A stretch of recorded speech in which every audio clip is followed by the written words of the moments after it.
तो गुरुग्राम के सोना क्षेत्र में लक्ष्मी बीज भंडार और मैदान बीज भंडार के संचालकों को पुलिस ने हिरासत में लिया है। दोनों दुकान से पोटाश नाइट्रेट और खरीदे जाने की जानकारी सामने आई है, जिसके बाद ये शक और गहरा किया है कि दिल्ली ब्लास्ट में ऐसी सामग्री का इस्तेमाल करने की संभावना है। जांच एजेंसी को शक है कि मुजब्बिल और उमर ने भी इन्हीं दुकानों से पोटाश नाइट्रेट खरीदा था। फिलहाल दोनों संचालकों से लगातार पूछताछ जारी है। सुबह से दोनों दुकानों पर ताला लटका हुआ है, जबकि कर्मचारी भी इस पूरे मामले पर कुछ भी बोलने से बच रहे हैं।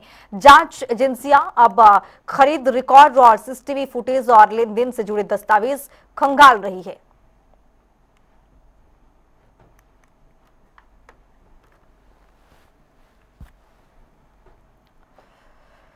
तो इसी बीच रोहतक से बड़ी खबर आ रही है, उसे आपको रूबरू कराएंगे। बड़ी खबर, बड़ा अपडेट। पुलिस और बदमाशों के बीच में मुठभेड़ हुई है। 3 बदमाश जवाबी कार्रवाई में घायल हुए हैं। इस वक्त की बड़ी खबर, संजय वीरेंद्र और रोहित नाम के बदमाश इस मुठभेड़ में घायल हो चुके हैं। तीनों घायल बदमाश को पीजीआई में भर्ती कराया गया है।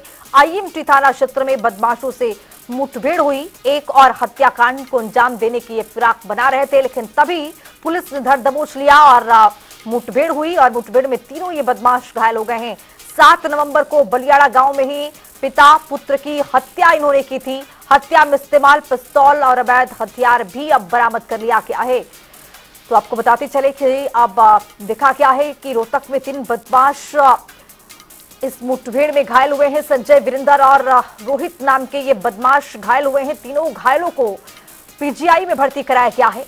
लेकिन ये हमले को लेकर बताते चले आपको कि कोई भी घटना को अंजाम देने के लिए साजिश ये रच रहे थे। एक और हत्याकांड को अंजाम देने की फिराक में थे, लेकिन 7 नवंबर को देखा गया कि इससे पहले इन्होंने एक और हत्या के अंजाम दी थी।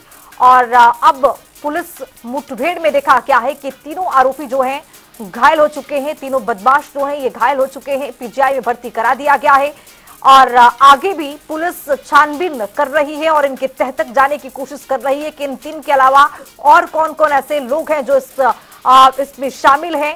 और इसी को लेकर आपको बताते चले कि जो पुलिस है वो लगातार पड़ताल कर रही है। रोहतक से हमारे साथ हमारे सहयोगी संजय जुड़ रहे हैं। संजय, अब जिस तरह से देखा गया है कि पुलिस मुठभेड़ में 3 जो बदमाश है घायल हो चुके हैं और पीजीआई में भर्ती कराया गया है, क्या अपडेट आता हुआ इसको लेकर? देखिए, 7 नवंबर की एक घटना है जब रोहतक जिले के बलियाना गांव में जो है 2 पिता पुत्र की गोली मारकर हत्या कर दी थी। उसी के आरोप में जो है 2 बदमाशों को जो पुलिस ने उसी दिन जो है एनकाउंटर में ढेर कर दिया था और घायल कर दिए थे। उसी के दौरान जो है दोनों को गिरफ्तार भी कर लिया गया था और उसी के चलते 3 बदमाश फरार चल रहे थे, जिसके चलते जो है कल पुलिस को सूचना मिली कि 3 बदमाश बलियाना गाँव में किसी घटना को अंजाम देने वाले हैं। तो उसी के तहत CIA-1 की टीम गठित की गई और बदमाशों को चारों तरफ से घेर दिया, जिसके बाद बदमाशों को सरेंडर करने की बात की गई। लेकिन बदमाशों ने पुलिस पर फायरिंग कर दी। जवाबी कार्रवाई में पुलिस ने भी फायरिंग की तो एक बदमाश के पैर में गोली लगी है। वहीं 2 बदमाश भागते वक्त घायल हो गए हैं, जिसके बाद तीनों को पुलिस ने गिरफ्तार कर लिया है। आज जो है उसको पीजीआई में ले जाया गया है, जहाँ उनका तीनों का इलाज चल रहा है। हालांकि पुलिस जो उप अधीक्षक है उनका साफ तौर पर यही कहना है कि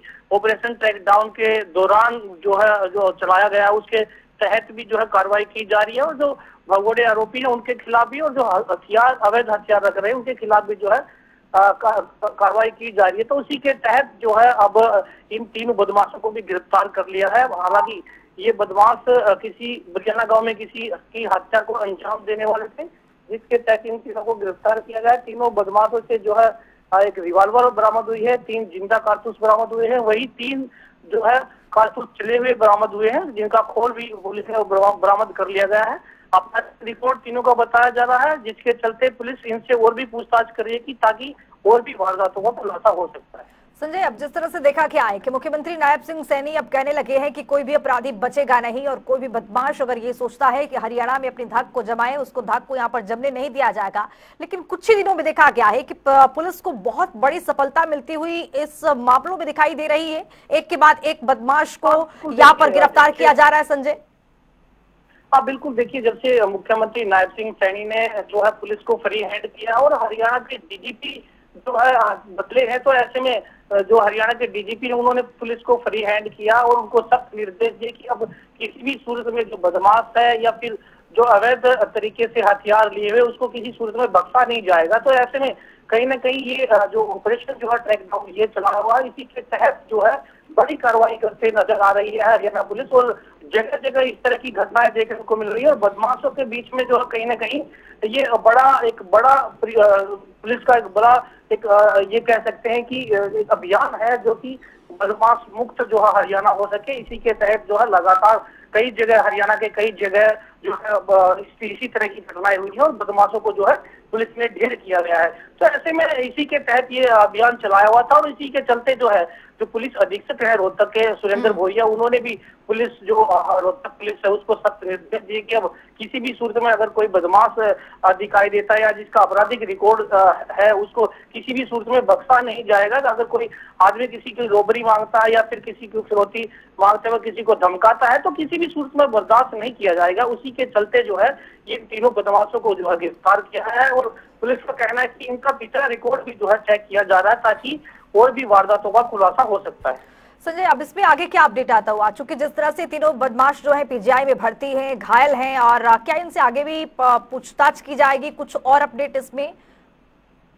हाँ बिल्कुल, देखिए 7 नवंबर को जो पिता पुत्र की बलियाना गांव में हत्या की गई थी उसी दौरान जो है बताया जा रहा था कि आपसी रंजिश का मामला है, लेकिन जिन आरोपियों को 2 आरोपियों को सोनीपत से गिरफ्तार किया था और उसी दौरान जब पुलिस मुठभेड़ में दोनों को पैर में गोली लगी थी तो उसी समय पता लग गया था कि कुछ बदमाश जो इस गिरोह में शामिल है वो कहीं ना कहीं उनका आपराधिक रिकॉर्ड है। उसी के चलते पुलिस कार्रवाई कर रही थी और उसी के चलते जो है इस घटना को अंजाम दिया। पुलिस को बड़ी फीडबैक मिली थी कि ये बदमाश जो किसी घटना को अंजाम देने वाले हैं। इसी के तहत जो है CIA 1 की टीम ने अपनी टीम गठित की और बदमाशों को बलियाना गांव जो IMT क्षेत्र के अंतर्गत पड़ता है उसी के अंदर जो उनको चारों तरफ से घेर लिया और उनको जो है अरेस्ट होने की बात की गई तो उन्होंने पुलिस पर फायरिंग कर दी। इसी के चलते जो पुलिस ने जवाबी कार्रवाई में फायरिंग की और एक बदमाश के पैर में गोली लगी है। वहीं 2 बदमाश भागने की कोशिश कर रहे थे, दोनों घायल हो गए हैं। हालांकि पुलिस ने तीनों को गिरफ्तार कर लिया है। इसमें इस घटना में जो है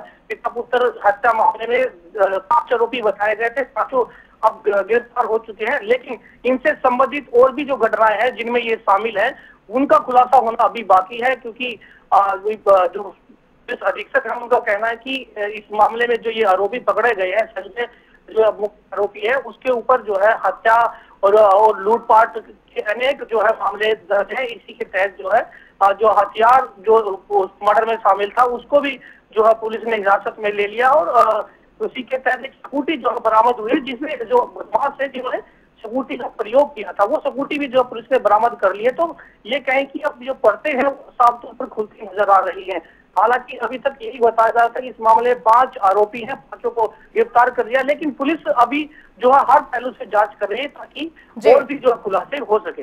बिल्कुल, बहुत शुक्रिया संजय तमाम जानकारी के साथ जुड़ने के लिए। तो आपको बताते चले कि रोहतक से ये बड़ी खबर आपको बता रहे हैं, IMT थाना क्षेत्र में बदमाशों के साथ मुठभेड़ हुई, 3 बदमाश इसमें घायल हो गए हैं, पीजीआई में भर्ती कराया गया है, लेकिन पुलिस आगे पूछताछ करेगी।